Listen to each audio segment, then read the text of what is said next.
Hello boys and girls. Today you are working on your second worksheet for verb tenses. So this one, it's a little different than the last one. We're focusing a little bit more on action verbs and how you can find the action verb in the sentence.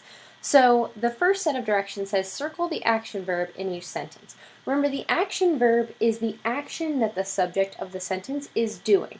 So ask yourself, what's happening in this sentence? What is the subject of the sentence doing in the sentence? So for example, in the first one, the students ran through the hallways. In this sentence, the subject is the students. What were they doing? They ran.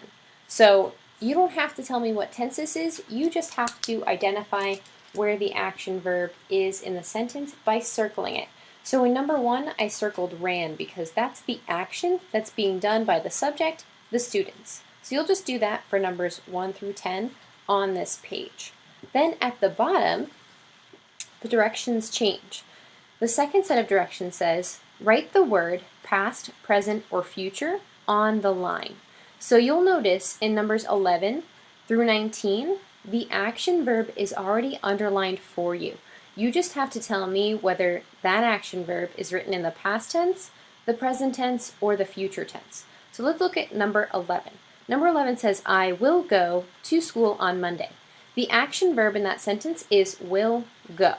So this didn't happen in the past. It's not happening right now. It's happening in the future. Your clue to that is that word will in front of the action go. So will, we know, is a clue you have the future tense. So on the line right next to that sentence, I'm going to write future. So you just do that for numbers 11 to 19. Tell me if it's the past, the present, or the future tense. Okay? Once you've completed this worksheet, you've basically completed your assignment for today for grammar. Tomorrow I will post an answer sheet for you guys to check your own answers. And that's pretty much it. Let me know if you have any questions.